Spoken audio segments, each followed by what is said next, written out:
Hello everyone, my name is Ankit Tiwari और मैं एक करंट अफेयर्स का सेशन स्टार्ट कर रहा हूँ। आज का करंट अफेयर्स 13 का स्टार्ट करते हैं हम लोग।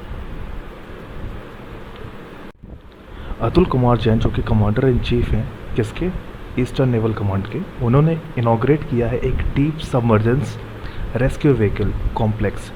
आपको बताना है कि वो किस शहर में इनॉग्रेट किया है, चंडीगढ़, विशाखापट्टनम, सूरत, मुंबई की कोची। आपका सही ऑप्शन है विशाखापट्टनम। ये चीफ ऑफ नेवल स्टाफ कौन है? एडमिरल करमबीर सिंह है। ये 24th और करंट चीफ है नेवल स्टाफ के इंडियन नेवी के।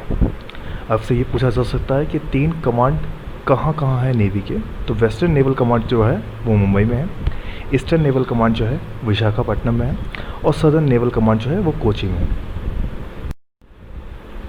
दूसरा question, what is the amount that was allocated by the central government to the Jharkhand for the implementation of Jal Jeevan mission.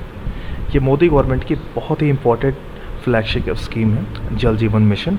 इसमें सेंट्रल गवर्नमेंट ने झारखंड को कितने पैसे इस साल एलोकेट किए? ऑप्शन है 452 करोड़, 748 करोड़, 572 करोड़, 664 करोड़, 386 करोड़। सही ऑप्शन है 572 करोड़।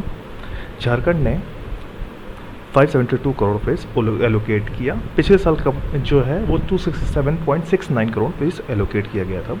और झारखंड ये इंश्योर कर रहा है कि 100% हाउस होल्ड कवरेज दे सके जल जीवन मिशन के तहत 2023-24 के फाइनेंशियल ईयर में।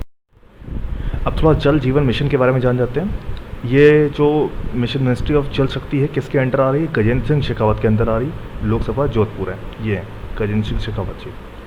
ओके, वापस आते हैं जल जीवन मिशन के तहत। जल जीवन मिशन ये कहता है कि इसका ये एम है कि हर एक रूरल हाउस होल्ड में के पास में 55 litre per capita per day की कैपेसिटी मिल जाए, इतनी पोर्टेबल वाटर की अवेलेबिलिटी हो जाए लॉन्ग टर्म बेसिस पे।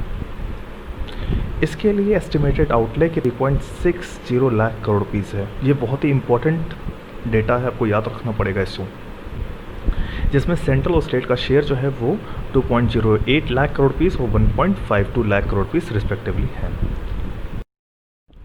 तीसरा question, according to the Poonam Avalokan survey the population of Asiatic lion at the Gir sanctuary risen to 29% in 5 year. ये जो गिर नेशनल पार्क है ये किस स्टेट पे सिचुएटेड है? पूनम अवलोकन सर्वे जो हुआ था उसमें ये बताया गया कि एशियाटिक लायन का जो पॉपुलेशन का राइज हुआ है वो 29% के अप्रॉक्स है 5 ईयर में, जो कि बहुत अच्छा अमाउंट है। तो ये गिर नेशनल पार्क जो है वो कहाँ पर है? आपके ऑप्शंस हैं गुजरात, महाराष्ट्र, मध्य प्रदेश, पंजाब या अरुणाचल प्रदेश। सही आंसर है गुजरात। अब थोड़ा पूनम अवलोकन है क्या, इसके बारे में जान लेते हैं। ये एक ऑब्जर्वेशन मेथड है जो कि मंथली और जब फुल मून होता है तब ये परफॉर्म किया जाता है। यहाँ क्या होता है कि ऑफिसर और फील्ड स्टाफ मेंबर जो हैं वो 24 आवर असेसमेंट करते हैं कि कितने नंबर ऑफ लाइन्स प्रेजेंट हैं। अच्छा, ये पूनम अवलोकन देखिए नाम से पता चल रहा है, पूनम अवलोकन मतलब ये फुल मून की बात कर रहा है। ये इसलिए करते हैं कि ताकि थोड़ा सा ऑब्जर्वेशन आसानी हो जाती है। जब फुल मून होता है लाइट हर जगह होती है और आसानी हो जाती है एसेस करने में। ओके, ये गिर नेशनल पार्क और वाइल्ड लाइफ सेंचुरी है कहाँ पर? ये बहुत ही इम्पोर्टेंट है। ये है जुनारगढ़ डिस्ट्रिक्ट ऑफ गुजरात में। यहाँ पर मैंने आप पॉज करके देख लीजिएगा, यहाँ मैंने कई wild life sanctuary, national park और आपके ये बर्ड पार्क जो है, बर्ड सेंचुरी जो है, ये सब मैंने इसकी पिक लगा कर रखी है, आप देख लीजिएगा पॉज करके। ये देखिए यहाँ पर गिर नेशनल पार्क है जिसके बारे में बात कर रहे थे हम लोग। जुनारगढ़ डिस्ट्रिक्ट यहीं पर है। Okay, central board of indirect taxes and custom ने लॉन्च किया है तुरंत कस्टम। कहाँ पर लॉन्च किया है? बेंगलुरु और चेन्नई में। क्वेश्चन ये पूछा जा रहा है कि चेयरमैन कौन है सीबीआईसी के? ऑप्शन है एम अजीत कुमार, संजय दत्त, रजनीश कुमार, राहुल चौधरी, पीसी मोदी।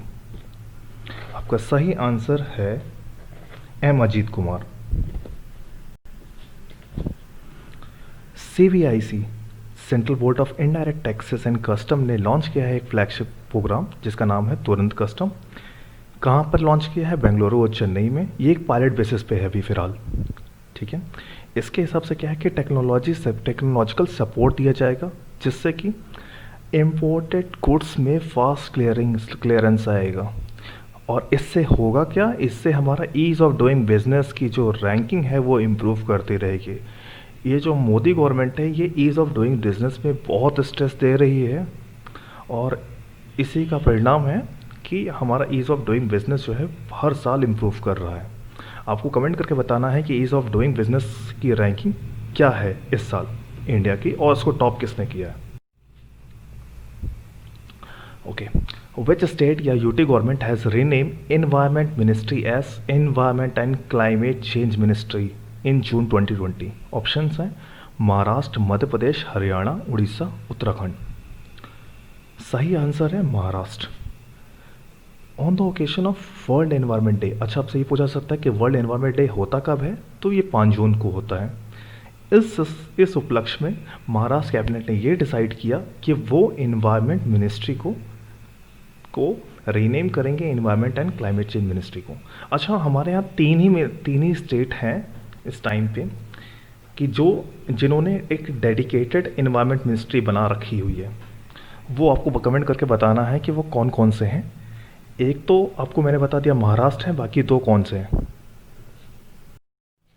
महाराष्ट्र के बारे में थोड़ा जान लेते हैं। इनका कैपिटल है मुंबई, गवर्नर है भगत सिंह कोश्यारी, डैम्स है यहाँ पर Koyna, Jayakwadi, Isapur, Mulshi, Ujani dam. National park है यहाँ पर Tadoba national park, Sanjay Gandhi national park, Chandoli national park, Gugamal national park, Navegaon national park, Bhimashankar wildlife sanctuary and Bhamragad wildlife sanctuary. National park और वाइल्ड लाइफ सेंचुरी और डैम्स ये स्टैटिक पोर्शन में बहुत ही इंपॉर्टेंट होते हैं और लगभग हर एग्जाम्स में आते हैं, तो आपको पूरी तरीके से ध्यान देना है। जैसे कभी कोई स्टेट आ जाता है तो आपको उसके dam, national park, capital, governor, CM सब कुछ याद रहना चाहिए। छठा question, which state government implemented food forest project in the tribal belt of the state recently? Option हैं मध्य प्रदेश, महाराष्ट्र, हरियाणा, उड़ीसा, केरला। सही ऑप्शन है केरला। वर्ल्ड एनवायरनमेंट डे हमने आपको बताया ही था अभी उसके बारे में।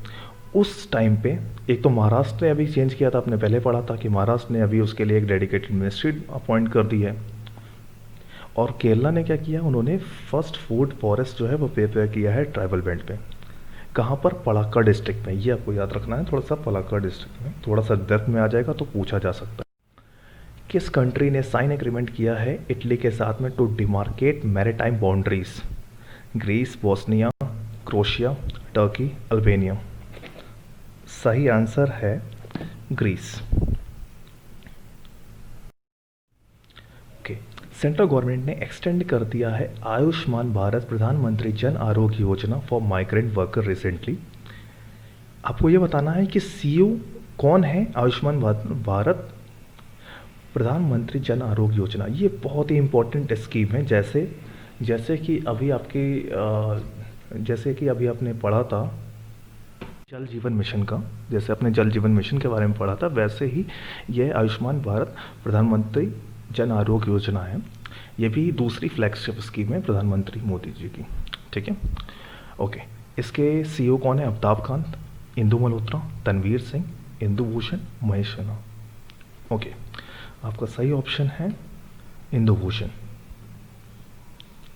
इंडियन गवर्नमेंट ने एक्सटेंड कर दी है health insurance scheme Ayushman Bharat प्रधानमंत्री Jan Arogya Yojana for migrant workers facing unemployment across state.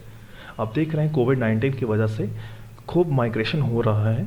जो माइग्रेंट वर्कर्स हैं, जो महाराष्ट्र में थे, जो दिल्ली में हैं, ये अपने अपने स्टेट वापस आ रहे हैं। तो इसके लिए क्या किया है सेंट्रल गवर्नमेंट ने, ये डिसाइड किया है कि अब इनको इसका बेनिफिट मिलेगा आयुष्मान भारत प्रधानमंत्री जन आरोग्य योजना का। Okay, phase 2 and 3 of Soni scheme will fill 115 dams in Gujarat state as per Vijay Rupani, CM of the state. Those dams will be filled by water from which river? Phase 2 और 3 जो है Soni scheme का के तहत, phase 2 और 3 जो है उसके तहत 115 डैम जो है उसके पानी भरे जाएंगे, ऐसा विजय रूपानी जी जो कि सीएम है स्टेट के, उन्होंने कहा है। तो किस डैम्स जो डैम है आपका, वो कौन सा रिवर जो है उस डैम को फिल करेगा? कृष्णा है, गंगा है, नर्मदा है, यमुना है, कावेरी है। नाम से पता चल रहा है कि अगर ये गुजरात की बात हो रही है तो बट ऑब्वियस है नर्मदा होगा ही, और आपका ऑप्शन भी नर्मदा ही है, आंसर भी आपका नर्मदा ही है। तो विजय रूपानी जो गुजरात के चीफ मिनिस्टर हैं, उन्होंने अनाउंस किया है कि फेज़ 2 और 3 जो है सोनी का आपको फुल फॉर्म पूछा जा सकता है, सौराष्ट्र नर्मदा अवतरण इरिगेशन स्कीम। इसके तहत 115 जो डैम्स हैं वो फिल किए जाएंगे नर्मदा वाटर को, जिसमें अगस्त 15 2020 मतलब जिसके तहत फेज़ 2 कंप्लीट होगा, और मार्च 2021 जिसके तहत फेज़ 3 कंप्लीट होगा।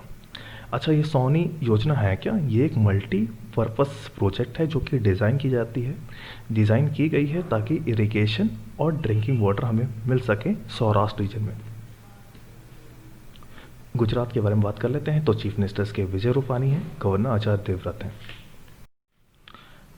आप स्टेट बताइए, नेम द स्टेट जिसने पंचवटी योजना सीनियर सिटीजन्स के लिए चालू की। आपके ऑप्शंस हैं अरुणाचल प्रदेश, मध्य प्रदेश, उत्तर प्रदेश, आंध्र प्रदेश और हिमाचल प्रदेश। सही आंसर है हिमाचल प्रदेश। हिमाचल प्रदेश के जो सीएम हैं जयराम ठाकुर ने पंचवटी योजना for senior citizen of rural areas of the state उन्होंने लॉन्च किया।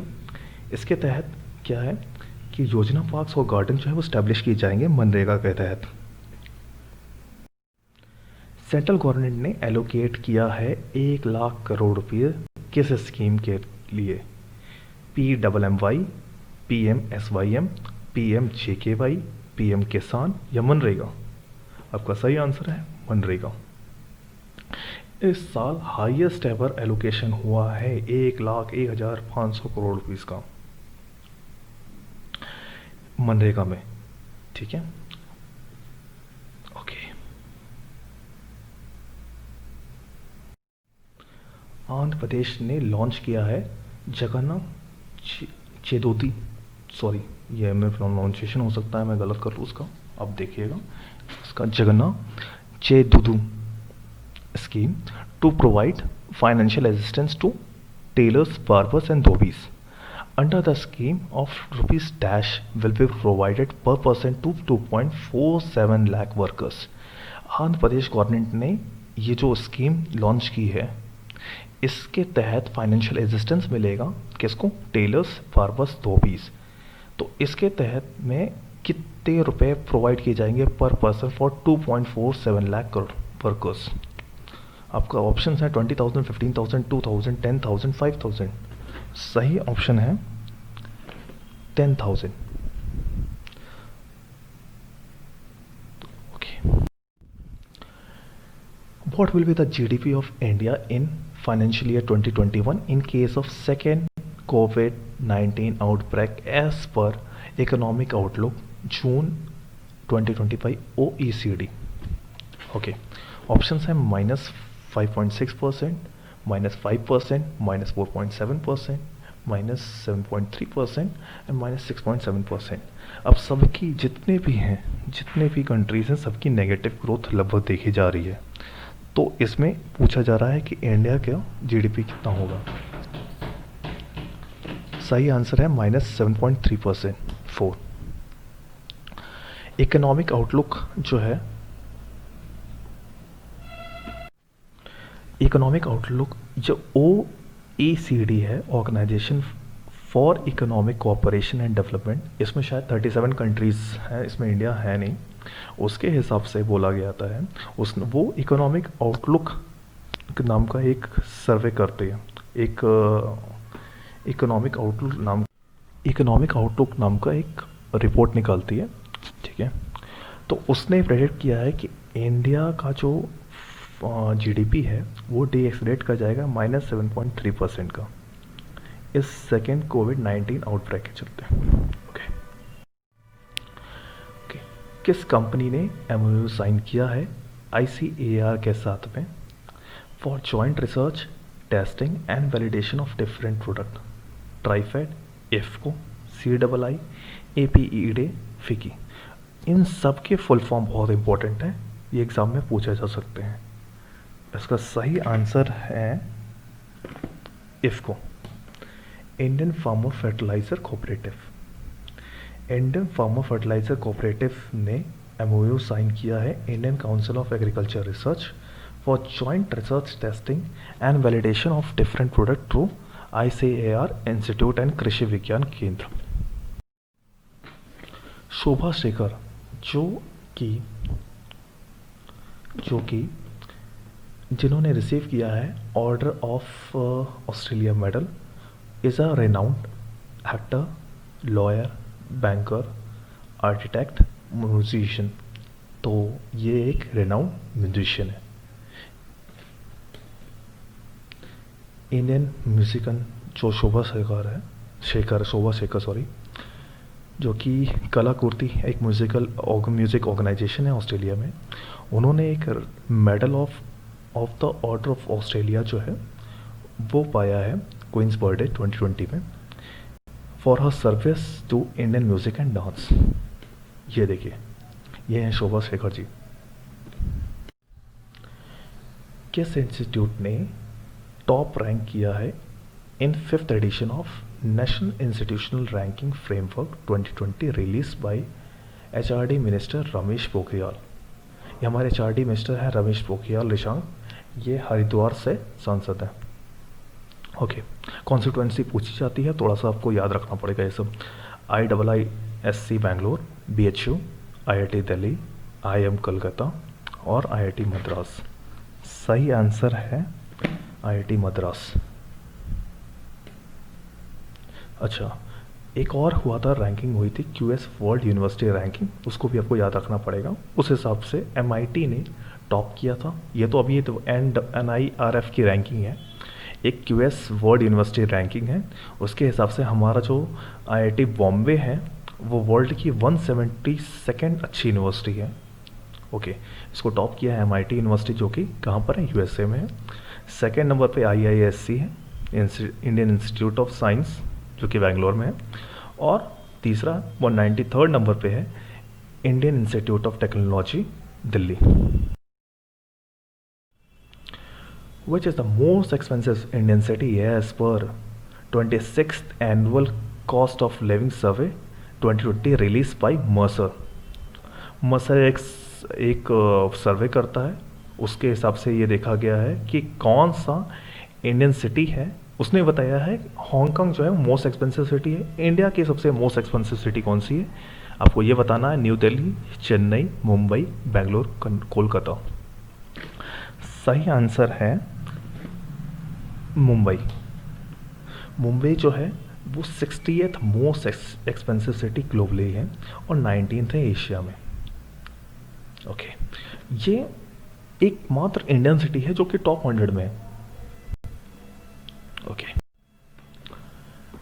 Farmer Olympic medallist Oleksandr Gvozdyk who announced retirement recently is associated with sport, boxing, wrestling, shooting, weightlifting, archery।